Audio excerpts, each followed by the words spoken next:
Welcome to the dark side of stories, the ones you'll never forget. Story 1. The chill of the Blackwood Archives was usually a comfort, a constant hushed embrace that swallowed the city's hum, leaving only the rustle of turning pages and the occasional creak of aged wood. For 3 years, the night shift had been my sanctuary. Just me, Alex, and centuries of forgotten knowledge, meticulously preserved. I liked it that way. Solitude was a balm, until it wasn't. It started subtly, as these things always do. A book, a heavy tome on medieval heraldry, found upside down in its precise alphabetical slot. I chalked it up to an absent-minded student, even though the archives were restricted after 10 p.m. Then, the fluorescent lights in aisle 7, the forbidden texts section, began to flicker. Not a persistent, faulty flicker, but an erratic, almost playful pulse. It felt like a heartbeat. The maintenance crew found nothing wrong. My rational mind, a fortress I'd carefully built over years of quiet nights, began to crack. I started noticing things in my peripheral vision. Shadows that stretched too long. A fleeting movement between stacks that vanished when I turned my head. The air in the archives, usually dry and smelling of parchment and dust, occasionally carried a different scent. Something metallic, like old pennies, mixed with a sickly sweetness, like decay. I'd sniff the air, frown, and tell myself it was just the ancient plumbing. One Tuesday, I was cataloging a new donation of obscure 19th century poetry. The library was utterly silent, save for the rhythmic clack of my keyboard. Then, from the restricted section, came a dull thud. Not a book falling a short distance, but something heavy, dropped from a significant height. My heart hammered. I grabbed my flashlight. Aisle 7. The fluorescent lights were dead now, plunging the tall shelves into gloom. The beam of my flashlight cut through the darkness, landing on an open, leather-bound folio on the floor. It was De Profundis Mysteriis, a forbidden treatise rumored to be cursed, never to be opened without a ritual. I'd only ever seen it locked behind glass. Now, it lay splayed, its brittle pages revealing a grotesque woodcut of a gaunt, elongated figure reaching out from the shadows. But it wasn't the book that truly froze me. It was the whisper, barely audible, a dry rasping sound, like sandpaper on bone. It seemed to coil from the open book, from the very air around it. It spoke my name. Alex! My breath hitched. My flashlight beam trembled. I backed away, my eyes darting into the oppressive shadows. The whisper grew louder, more insistent.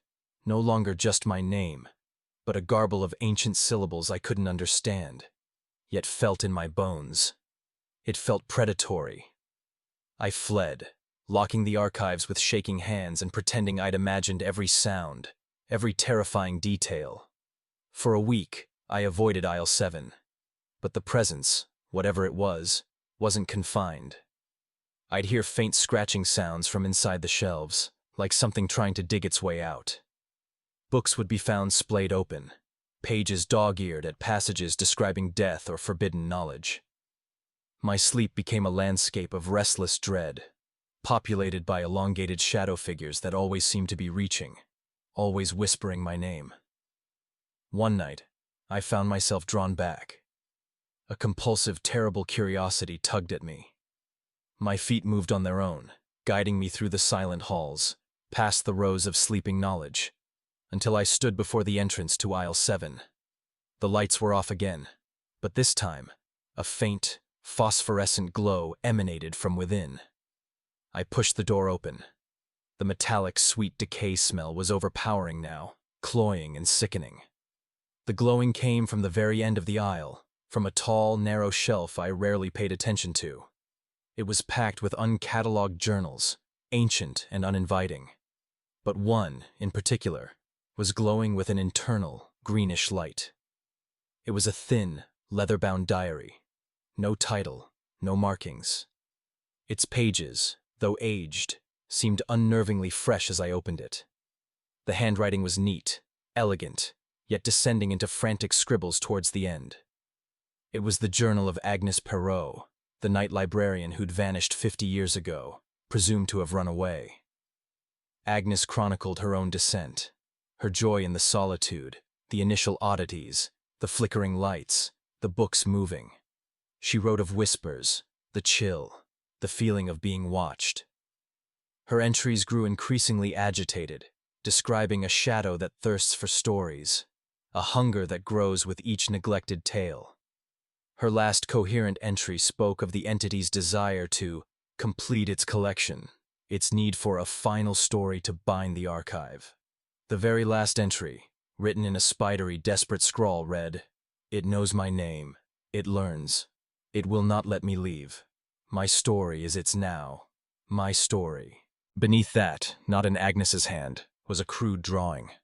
A figure, impossibly tall and thin, with long, grasping fingers, its head a blank, featureless oval, standing among towering shelves. Its hand was extended, reaching towards the reader. As I stared at the crude drawing, the air around me turned frigid. The greenish glow intensified, outlining the shelves, the very dust motes dancing in its eerie light. I heard it again then. Not a whisper, not a garble, but a clear, resonant voice, deep and ancient. "Your story, Alex. It completes the collection." The diary pages began to ripple, not from air, but from an unseen force. A new page, crisp and blank, slid into view.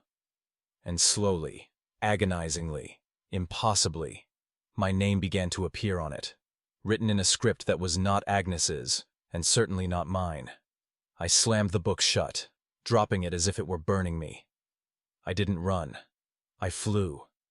I didn't stop until I was out of the library, gasping for air on the rain-slicked pavement, the impossible cold of the archives clinging to my skin. I never went back. But the quiet certainty I once found in solitude is gone. Every rustle of paper, every creak of the floorboards, every shadow that dances at the edge of my vision brings it back. It learned Agnes's story. It began to write mine. I feel it sometimes, when I'm alone, a faint pressure, a cold touch at the back of my neck. I wonder what's on that page now. I wonder if it's still writing. My story. All stories. The archives claim them all eventually. Story 2. The old university library was a monument to hushed knowledge, a sprawling beast of brick and ivy that had stood for centuries. During the day, it hummed with the quiet industry of students and scholars. But late at night, especially in the deeper recesses of the stacks, it became something else entirely. It became an emptiness, a vast, echoing chamber where the silence pressed in on you, thick and almost palpable. I was Alex, a grad student perpetually behind on my thesis, and the library's late-night hours were my purgatory. Most nights, I'd be alone on the third floor, locked in a dimly lit carrel, surrounded by the towering shelves that held the forgotten histories I was wrestling with. It was usually peaceful, if a little isolating. But that particular night, a suffocating dread began to seep into the very air. It started subtly, a draft, impossibly cold, brushing against my exposed neck, despite the lack of open windows. The fluorescent lights overhead would flicker, not with the usual tired hum, but with an almost malicious stutter, plunging my aisle into momentary absolute darkness before sputtering back to life. I dismissed it as old wiring, the building settling, my own exhaustion playing tricks. But the unease began to gnaw. My research required me to seek out some truly obscure texts, pushing me ever deeper into the labyrinthine forgotten sections, the ones most students wisely avoided. These aisles were rarely visited, the air thick with dust and the scent of decaying paper. There were no carrels here, just narrow walkways between shelves that stretched to the vaulted ceiling, each book a silent sentinel. I'd brought a small headlamp, the overhead lights here often unreliable, and its beam cut a solitary path through the gloom. I shuffled along, my fingers tracing the spines of forgotten encyclopedias and arcane treatises. That's when I heard it for the first time. A whisper. Not a distinct voice, but a collective sigh, a rustle of unseen pages, as if 1,000 silent readers had suddenly taken a collective breath. It seemed to emanate from the very heart of the stacks, just beyond the reach of my headlamp's beam. I stopped, heart thumping. The silence that followed was even more profound, an oppressive blanket that seemed to absorb all sound, even my own ragged breathing. "Hello?" I called out, my voice swallowed instantly by the vastness. No answer. Just the heavy, pulsing silence. I tried to shake it off, telling myself it was nothing but the creaks and groans of an ancient building. But as I resumed my search, the whispers returned, softer this time, intertwining with what sounded like the faintest rustle of fabric or dried leaves. It was close now, almost beside me, just out of sight behind the tall shelves. I felt an inexplicable chill, like standing in an open grave. Then, a book fell. Not gently from a loose shelf, but with a sharp thwack from a top shelf in the aisle next to mine. I flinched, my headlamp beam jumping wildly. I peered through a gap in the books, but saw nothing. The fallen book lay open on the carpeted floor, its pages splayed. I couldn't make out the title from my vantage point, but its sudden violent descent felt deliberate. My blood ran cold. This wasn't an old building settling. This was something else. I had to find one last book, a fragile leather-bound volume supposedly containing accounts of local folklore from the late 18th century. It was marked for an even more restricted section, known only as the Vault.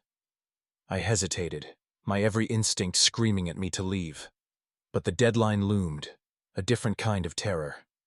The entrance to the vault was a thick steel door, surprisingly modern amidst the ancient wood and stone. It was unlocked, as it always was after hours, but pushing it open felt like breaking a seal. The air inside was heavier, colder. The scent of old paper intensified into something almost metallic. The shelves here were closer together, creating an even tighter maze. I found the book I needed on a low shelf, tucked away behind several larger, more innocuous tomes. It was smaller than I expected, its leather cover oddly smooth despite its age. As my fingers brushed against it, a jolt of ice shot up my arm. The book felt unnaturally cold, as if it had been sitting in a freezer. I pulled it out, and as the space it occupied was revealed, I saw it. Just for a fraction of a second. A cluster of fingers, long and impossibly thin, bone white, retracting into the darkness behind the shelf. They were not human. There was a faint, almost imperceptible click as they vanished, like the closing of a joint. I choked back a scream. My headlamp beam trembled wildly. I dropped the book.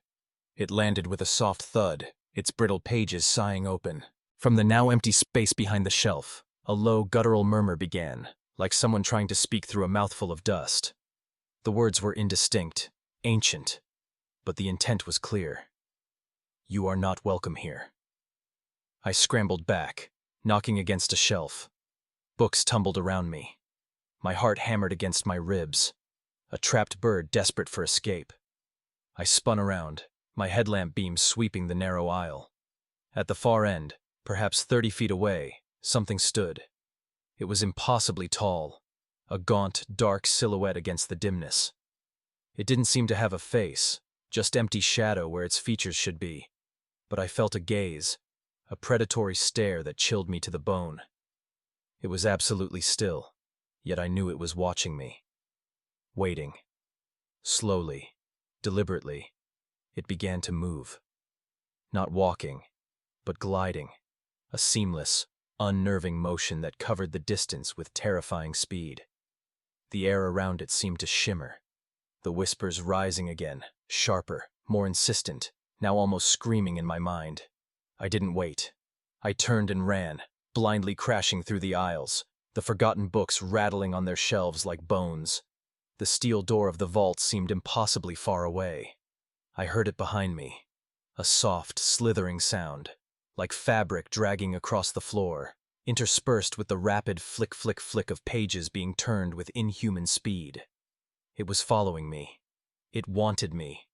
I burst out of the vault, leaving the door ajar, and tore through the main stacks, past my deserted carrel, down the central staircase, my breath tearing in my lungs. I didn't stop until I burst through the heavy main doors of the library, gasping for air in the cool night. I scrambled into my car, fumbling with the keys, and sped away, not daring to look back at the dark, silent fortress of knowledge. I never went back to that library, not even to retrieve my belongings. I withdrew from my program. The thought of those towering shelves, the suffocating silence, the whispering darkness, was enough to make my skin crawl. But the silence, it followed me. Sometimes, late at night, when the house is still, I hear it. A faint rustle of pages, a whisper on the edge of hearing, a cold draft in a sealed room. And when I close my eyes, I don't see darkness. I see those impossibly long, bone-white fingers, retracting into the shadows, waiting for me to pull another book. The library is still there, and whatever was in it, I fear, is still with me. It's always with me now, a silent, chilling presence in the quiet corners of my own mind.